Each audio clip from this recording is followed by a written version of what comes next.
કોઈ ચિત્ર સામે ઊભા હોઈએ અને એવું લાગે કે એ કંઈક કહેવા માંગે છે પણ એની ભાષા જ નથી સમજાતી. આવું ક્યારે બન્યું છે? વેલ, કલાની ખરેખર પોતાની એક ભાષા હોય છે અને આજે આપણે એ જ ભાષાના મૂળાક્ષરો શીખવા જઈ રહ્યા છીએ. તો એક ચિત્ર આટલું બધું કેવી રીતે કહી શકે? કારણ કે એમાં દોરાયેલો દરેક રંગ, દરેક રેખા, દરેક આકાર એ બધાનો એક ખાસ અર્થ હોય છે. એ એકદમ જાદુઈ ભાષા જેવું છે. ચાલો જોઈએ કે આ જાદુ કામ કેવી રીતે કરે છે. ઓકે, તો આ રહી આપણી સફરની રૂપરેખા. સૌથી પહેલાં આપણે રંગ અને રેખાની ભાષા સમજીશું, પછી કલાકાર કયા સાધનો વાપરે છે એ જોઈશું, ત્યાંથી નીકળીને વિશ્વકલાની એક ઝલક લઈશું અને છેલ્લે આપણા ભારતીય કલાના મહારથીઓને યાદ કરીશું. ચાલો તો શરૂઆત કરીએ એકદમ પાયાથી. કલાના એવા બે ઘટકો જે એની એબીસીડી જેવા છે, રંગ અને રેખા.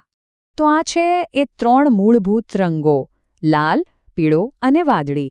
આ ત્રણને કલા જગતના માતાપિતા કહી શકાય. કેમ?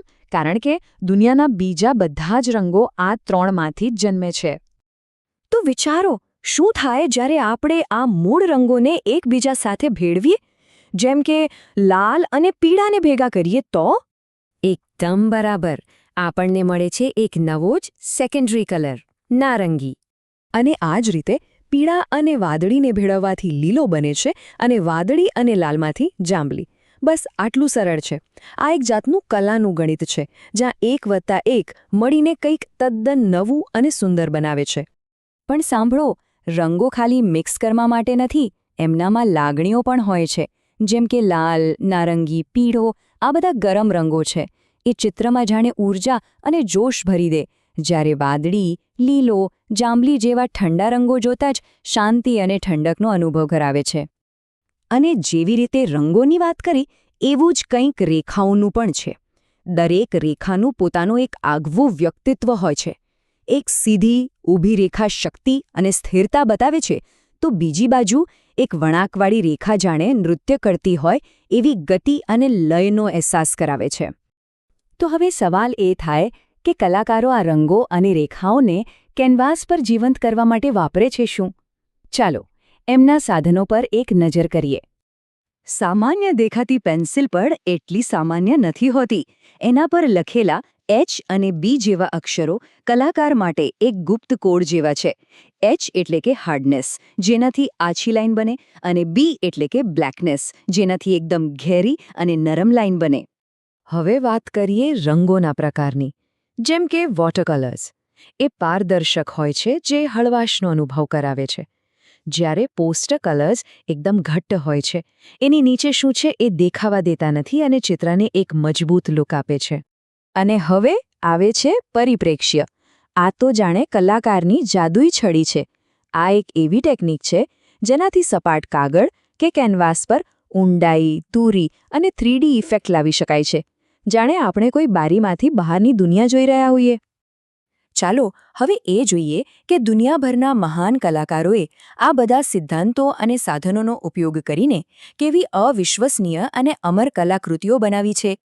આપણે સમયમાં પાછળ જઈએ, હજારો વર્ષો પહેલાં. ભારતના મહારાષ્ટ્રમાં કલાકારોએ પથ્થરો કોતરીને આ ગુફાઓ બનાવી અને એની દિવાલો પર પોતાની કલાથી જીવંત વાર્તાઓ કહી.